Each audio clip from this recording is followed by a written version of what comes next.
வீட்டுக்கு மூத்த பிள்ளைய மட்டும் பிறக்கவே கூடாது, கடைசி பிள்ளையவும் பிறக்கவே கூடாது. அப்ப எத்தனாவது தான் பிறந்திருக்கணும்? பிறந்திருக்கவே கூடாதுங்கிற நீ வேற ஏவானுமா? ஏன்பா எப்படி சொல்ற? அப்படி என்னதான் வீட்டுல கஷ்டம்? அது சொன்னா உங்களுக்கு புரியாது. நீங்க கிளம்புங்க அனுமன். எவ்வளவு பெரிய கஷ்டமா தான் நான் பாத்துக்கிறேன். உள்ள வாங்க, அப்படி என்னதான் இருக்குன்னு பாக்குறேன். என்னால அடுத்து ரூண்டுக்கு முடியாது, நீயே பாத்துக்கிட முடியல. நான் கிளம்புறேன், பாய். போய் இவ்வளவு நைஸா என்ன கொண்டுட்டு கிளம்பிட்டானே, நாம தான் அனுபவிக்கணும். உள்ள வாங்க அனுமன், போலாம். அடடா வா அனுமன், ரொம்ப நாளாச்சு வீட்டு பக்கம் வந்து. இல்லம்மா, கொஞ்சம் வேலை ஜாஸ்தி ஆயிடுச்சு, அதான் வீட்டு பக்கம் வராம போயிட்டேன். இனிமேட்டு ரெகுலரா வருவோமா? வாப்பா வாப்பா, கண்டிப்பா வரணும். ஏன்னா இதெல்லாம் உன் வீடு மாதிரி, நீ எப்ப வேணாலும் வரலாம், எப்ப வேணாலும் போலாம். அம்மாய், அனுமன் எனக்கு உன் ஜோக்குனா ரொம்ப பிடிக்குமா, அதுக்காக தான் ஸ்பெஷலா இன்னைக்கு வந்திருக்காரு. ஒரு ஜோக் சொல்லுமா.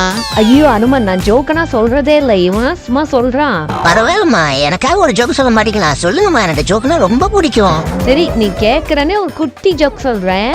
இந்த மொபைல் ஆப் இருக்குல்ல, அதுல இந்த ஆப்பை மட்டும் யூஸ் பண்ணா எப்பவுமே நிம்மதியா இருக்கும். அது என்ன ஆப்? என்னடா அது? தெரியலையேம்மா, ஒருவேளை வாட்ஸ்அப்பா இல்ல இன்ஸ்டாகிராமா?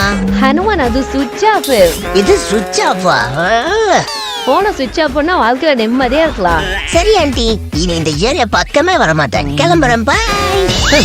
ராவணே எதிர்த்து நின்னுட்டு இருந்த ஆளு ஒரே ஒரு மொபைல் ஜோக்குக்கே தாங்க முடியலன்னு பற்றி ஏரியா பக்கமா வரமாட்டேன்னு கிளம்பிட்டாரு.